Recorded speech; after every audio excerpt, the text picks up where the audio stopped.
Check कर लिया। So hello everyone, this is Shashank Tiwari from the Mahakal tutorials Gwalior and I once again warmly welcome to all of you who are watching this video. So students, जैसा कि आप जानते हैं कि हम लोग अभी class 10 science CBSE chapter first chemical reactions and equation को कवर कर रहे हैं और ये उसका फोर्थ और पॉसिबली हम लोग इसको लास्ट पार्ट कर देंगे, जिससे जितने भी चैप्टर में कंटेंट है वो इसके अंदर खत्म हो जाए। ऑलराइट, सो हमेशा की तरह बोर्ड पे मेंशन कर दिया है क्योंकि राइटिंग का इशू रहता है, तो आप इसका स्क्रीनशॉट जरूर ले लें। सो मैं साइड में हट जाता हूँ। Alright, so will not waste much time, let's start this video. So students, last time हमने दो रिएक्शंस पढ़ी थी। पार्ट थर्ड में हमने लास्ट यानी कि टाइप्स ऑफ केमिकल रिएक्शंस में हमने दो रिएक्शन पढ़ ली थी। आज हम लोग थर्ड रिएक्शन के बारे में बात करने वाले हैं जिसका नाम है डिस्प्लेसमेंट रिएक्शन। क्लियर? हम पढ़ रहे हैं आज डिस्प्लेसमेंट, जिसको हिंदी में बोलते हैं विस्थापन अभिक्रिया। तो क्या बता रहे हैं डिस्प्लेसमेंट रिएक्शन में, उसके बारे में देखते हैं। तो डिस्प्लेसमेंट रिएक्शन उसे कहते हैं यानी कि the reaction in which more reactive element, यहाँ पे हाई और कर दो, चाहे मोर कह लो या फिर हाई कर लो। The reaction in which more reactive element या high reactive element displace less reactive element from its solution. Clear? क्या कहता है हमारा विस्थापन अभिक्रिया डिस्प्लेसमेंट रिएक्शन में कि ऐसी रिएक्शन जिसमें क्या होता है, मोर रिएक्टिव एलिमेंट या फिर हाई रिएक्टिव एलिमेंट, कोई ज्यादा रिएक्टिव एलिमेंट क्या करता है, डिस्प्लेस कर देता है यानी कि हटा देता है क्या, लेस रिएक्टिव एलिमेंट को फ्रॉम इट सॉल्यूशन, यानी कि उसके सॉल्यूशन में से लेस रिएक्टिव एलिमेंट जो होगा उसी को हटा देगा। कैसे? एग्जांपल देखते हैं। पहले केमिस्ट्री से एग्जांपल देख लेते हैं, फिर हम हमारी डेली रूटीन की लाइफ से एग्जांपल उठाएंगे। क्लियर? एग्जांपल में हमने लिया है Fe यानी कि हमारा आयरन या फेरिक बोल लो इसको। आयरन किससे? कॉपर सल्फेट के साथ में जब रिएक्शन करेगा देन व्हाट विल हैपन, तो हमें प्रोडक्ट में क्या मिलता है, FeSO4 यानी कि आयरन या फेरिक सल्फेट, और साथ में हमारा कॉपर जो है अलग हो जाता है। अब यहां पर ये रिएक्शन जो हमारी डेफिनेशन है वो इस रिएक्शन के ऊपर कैसे लागू होती है उसके बारे में बात करते हैं। क्लियर? तो ये हमारा आयरन है। क्लियर? एक छोटा सा एग्जाम्पल, गंदा सा डायग्राम बना देते हैं, जब राइटिंग अच्छी नहीं तो डायग्राम कैसे अच्छा हो सकता है यार।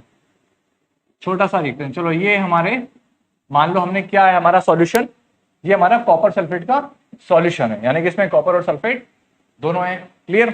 अब क्या हो रहा है, आयरन यानी कि एक लोहे की कील हमने ले ली, सपोज करो। क्लियर? इस लोहे की कील को इसमें डुबो दिया या फिर इसके साथ में हमने रिएक्शन करा ली, या फिर कुछ भी मान लो लोहे का कुछ भी आइटम उसके साथ में हमने रिएक्शन कराई। अब क्या हुआ, कॉपर सल्फेट के सॉल्यूशन में हमारा एलिमेंट क्या है, कॉपर, और जब आयरन की इसके साथ में हमने रिएक्शन कराई तब क्या हुआ, आयरन सल्फेट बना, यानी कि इसने क्या करा, इस कॉपर सल्फेट के सॉल्यूशन में से कॉपर को ही हटा दिया। क्लियर? समझ में आ रहा है क्या कहना चाह रहे हैं? यानी कि आयरन का जब कॉपर सल्फेट के सॉल्यूशन में हमने उसको डुबोया या फिर उसके साथ में रिएक्शन कराई तो उसने कॉपर सल्फेट के सॉल्यूशन में से भैया कॉपर को ही हटा दिया।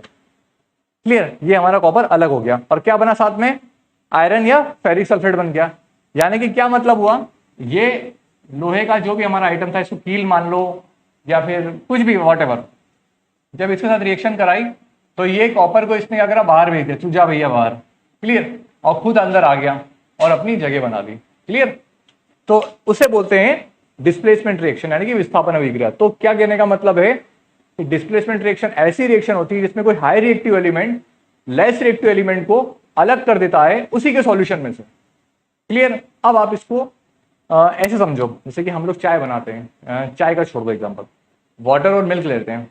एक कप आप वाटर ले लो जो इसका कलर मोस्टली क्या ट्रांसपेरेंट कलर रहता है, उसमें हम वाटर के कंपैरिजन में अगर 1/3 भी हम लोग मिल्क डालेंगे तो कलर कैसा हो जाएगा उसका, बिल्कुल मिल्की कलर हो जाता है। समझ में आ रहा है क्या कहने का मतलब? यानी कि हम लोग एक कप वाटर के अंदर, सॉरी वो कीड़े परेशान कर रहे थे, तो हम लोग कहाँ थे, ये तो हमने एग्जांपल समझ लिया। अब हम हमारी डेली रूटीन की लाइफ से एक एग्जांपल उठा के बात कर रहे हैं जिसमें क्या होता है, high reactive element less reactive element को उसी के सॉल्यूशन में से अलग कर देगा। तो क्या मतलब है इसका, एक कप पानी और एक कप मिल्क, आप इसको लो, वाटर का कलर हमारा ट्रांसपेरेंट कलर होता है। क्लियर है? सब जानते हैं। अब उसमें अगर हम वाटर के कंपेरिजन में यानी कि 1/3 अगर मिल्क भी डाल देंगे तो जो वाटर का कलर होगा वो मिल्क के कलर में कन्वर्ट हो जाएगा। यानी कि क्या मतलब हुआ यहाँ पे कि मिल्क जो था उसने वाटर में से वाटर को डिस्प्लेस कर दिया, ना कि वाटर का कलर हटा दिया और खुद का कलर ऐड कर दिया। क्लियर। एक और एग्जांपल ले लो हमारी फैमिली से। क्लियर। यानी कि फैमिली में मान लो अभी तुम्हारी बहुत इंपॉर्टेंस है, कल को कोई दूसरा लड़का आ जाए और पेरेंट्स अगर उसको ज्यादा प्यार करने लग गए तो उसने क्या करा, तुम्हारी जगह तुम्हें हटा दिया और खुद वैल्यूबल हो गया पेरेंट्स के लिए। फिर आल तो ऐसा होता नहीं है, बट हम लोग एक एग्जाम्पल को समझने के लिए, यानी कि इस रिएक्शन को समझने के लिए हमने एग्जाम्पल ले लिया। यानी कि आपकी जगह पे हटा के किसी को और को ले आए तो वो हो जाएगी हमारी डिस्प्लेसमेंट रिएक्शन।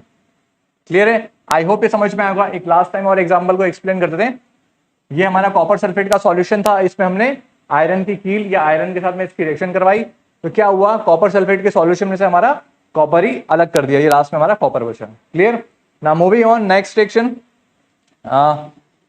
सॉरी आज बहुत डिस्टर्बेंस हो रहा है, बार बार कीड़े आ रहे हैं। तो हम लोग कहाँ थे, डबल डिस्प्लेसमेंट की रिएक्शन पे।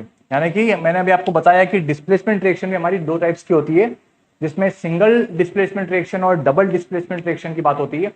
हमारे सिलेबस में केवल और केवल डबल डिस्प्लेसमेंट रिएक्शन है, इसलिए हम लोग उसी के बारे में बात करेंगे। ऑलराइट। तो स्टूडेंट्स क्या कहती है हमारी डबल डिस्प्लेसमेंट रिएक्शन, तो a reaction in which new compounds are formed by mutual exchange of ions between two compounds। Clear। क्या कहने का मतलब है इसमें, उसको देखो। a reaction in which new compounds are formed, यानी कि ऐसी रिएक्शन जिसमें नए कंपाउंड्स हमारे बनते हैं।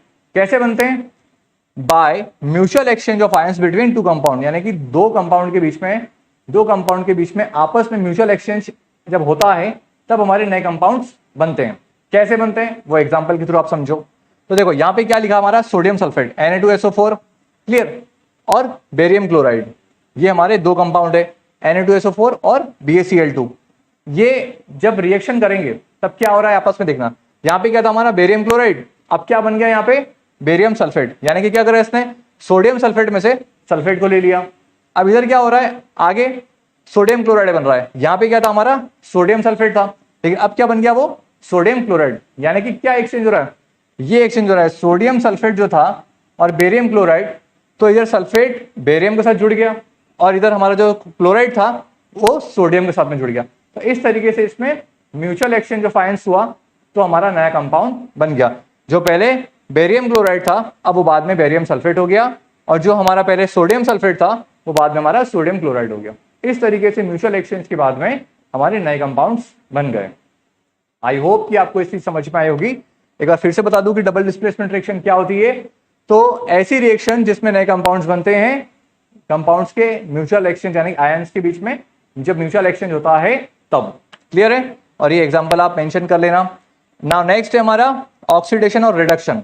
ऑलरेडी स्टूडेंट्स, तो अब हम बात करते हैं नेक्स्ट जो हमारा ऑक्सीडेशन और रिडक्शन और कोरोजन और रेंसिडिटी, ये 4 पॉइंट और रहेगा हमारे इस चैप्टर में, उसके बारे में बात करते हैं। तो पहले हम लोग बात करते हैं ऑक्सीडेशन हमारा क्या होता है। तो स्टूडेंट्स क्या लिखा है डेफिनेशन में, the oxidation the addition of hydrogen to substance और the removal of hydrogen from a substance. यानी कि किसी भी सब्सटेंस में ऑक्सीजन का जुड़ना या फिर हाइड्रोजन का रिमूव होना वो कहलाता है हमारा ऑक्सीडेशन, या फिर उसको ऑक्सीकरण हिंदी में कहते हैं। क्लियर है? एक बार फिर समझ लेते हैं। The addition of oxygen to substance और the removal of hydrogen to substance, that is called oxidation यानी कि ऑक्सीकरण। एग्जांपल हमने लिया इसका 2CO + O2, यहां पर ऑक्सीडेशन हो रहा है, ये और मेंशन कर दें। तो ये क्या बना रहा हमारा 2CO, यानी कि ये हमारा कॉपर है, इसमें हमने ऑक्सीजन जोड़ दिया, बना क्या हमारा कॉपर ऑक्साइड। क्लियर है? तो यहाँ पर 2CO था ओनली, यहाँ पे ऑक्सीजन और उसमें ऐड हो गया, तो हमारी डेफिनेशन के हिसाब से ये ऑक्सीडेशन की प्रोसेस हो गई। कैसे? क्योंकि ऑक्सीजन यानी कि हमारा ऑक्सीडेशन क्या कहता है कि किसी भी सब्सटेंस में, तो ये रहा हमारा सब्सटेंस। क्लियर? इसमें ऑक्सीजन हमारा जुड़ गया, तो ये क्या हो गया हमारा जो प्रोडक्ट हमें मिला उसमें ऑक्सीजन जुड़ के मिला है, तो वो प्रोसेस हो गई हमारी ऑक्सीडेशन की। आई होप ये समझ में आएगा। नेक्स्ट बात करते हैं हम लोग स्टूडेंट्स रिडक्शन की, यानी कि अपचयन। क्लियर? क्या होता है ये इसका जस्ट अपोजिट होता है स्टूडेंट्स। क्लियर? जो रिडक्शन होता है वो ऑक्सीडेशन का जस्ट अपोजिट होता है। तो क्या कह रहा है ये, द एडिशन ऑफ हाइड्रोजन, यहाँ पे क्या हो रहा था रिमूवल ऑफ हाइड्रोजन, यहाँ पे क्या हो रहा है the addition of hydrogen to substance और the removal of oxygen from substance. Clear? Just opposite है। तो इसमें क्या होगा, किसी सब्सटेंस में हाइड्रोजन का जुड़ना या ऑक्सीजन का हटना वो कहलाता है हमारा क्या, ऑक्सीडेशन के बाद में रिडक्शन। ये प्रोसेस हमारी कहलाती है स्टूडेंट्स रिडक्शन। अब इसमें एग्जांपल लिया CuO, यही वाला उठा लिया हमने। ये सारे एग्जाम्पल स्टूडेंट्स बुक में है, आप बुक खोल के बैठोगे तो आपको सारी चीजें अच्छे समझ में आ जाएंगी। क्लियर? तो CuO, इसमें हमारा हाइड्रोजन जुड़ा, ये जो प्रोसेस हो गई यहाँ पे हाइड्रोजन का जुड़ना हमारा क्या कहलाता है? रिडक्शन। तो ये रिडक्शन हो गया। अब यहाँ पे आगे क्या चीज हुई? ये जो हाइड्रोजन था इसमें क्या हो गया? आगे ऑक्सीजन जुड़ गया।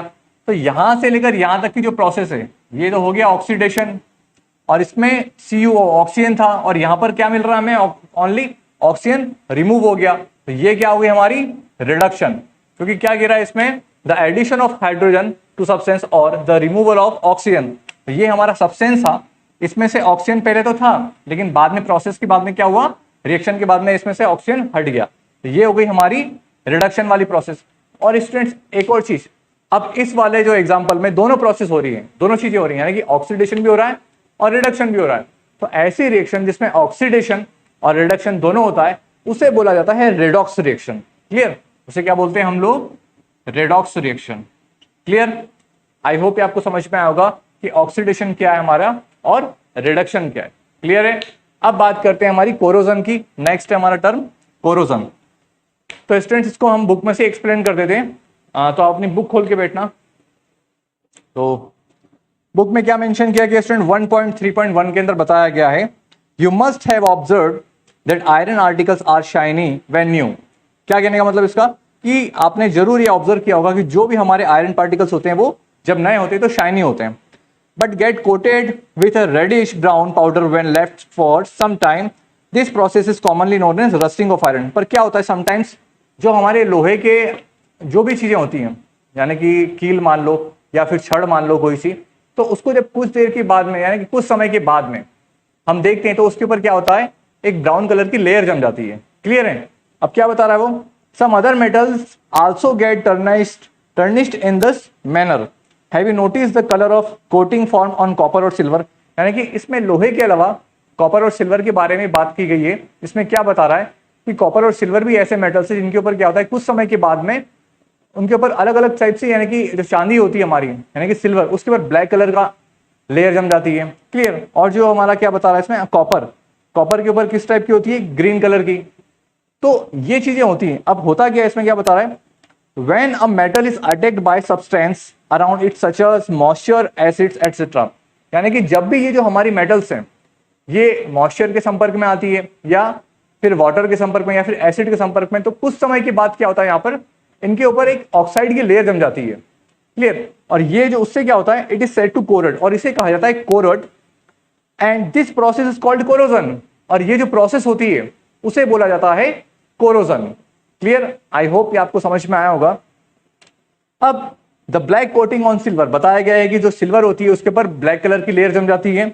The green coating on copper are other example of corrosion. और जो हमारे कॉपर होते हैं उनके ऊपर ग्रीन कलर की लेयर जम जाती है, उसे बोला जाता है, ये भी हमारे कोरोजन के अदर एग्जाम्पल है। क्लियर?